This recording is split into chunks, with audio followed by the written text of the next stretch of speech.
Hey friends, my last day in Lake Tahoe. What an awesome trip just to get out and enjoy God's nature and be with family. And this morning I just want to share a little something with you that really helped me. There's a lot of battles out there. Vacation's a nice time to get away and just reassess and rethink some things. And this verse, my wife reminded me of this, and this is a great foundational verse. And it just talks about your life and our life, and it speaks of what we build our life on. And whenever you read the Bible, some of the Bible versions have Jesus' words in red letters, which I love because I really like knowing what God's Son said.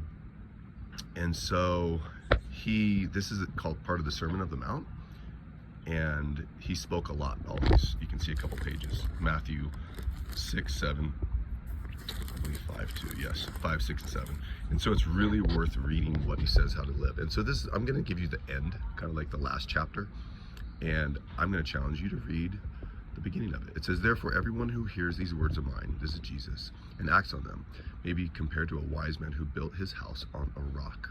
And the rain fell, and the floods came, and the winds blew and slammed against the house, and yet it did not fall, for it had been founded on the rock.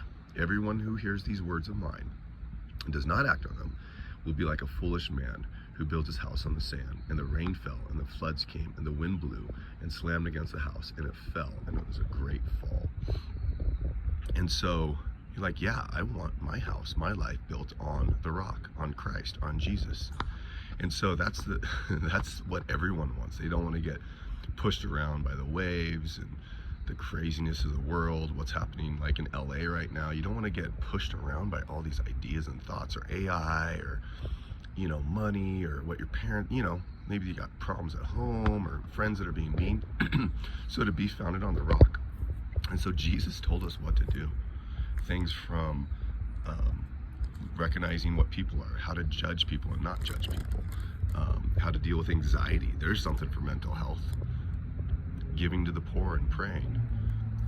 Seeing what people are that really, personal relationships, how not to hate or look at people you're not supposed to look at, or do things you're not supposed to do. And this is how it starts, right? Here's the beginning. How are you blessed? Blessed those are actually weak and hunger. And so I'm going to challenge you. I want you to go read Book of Matthew. Start with chapter 5 right here. Read 6 and 7. Underline. Read it. Live it. He wants you to have your life on the rock. Mine too, because crazy things happen. You're going to have enemies. Talks about enemies. You're going to have bad relationships.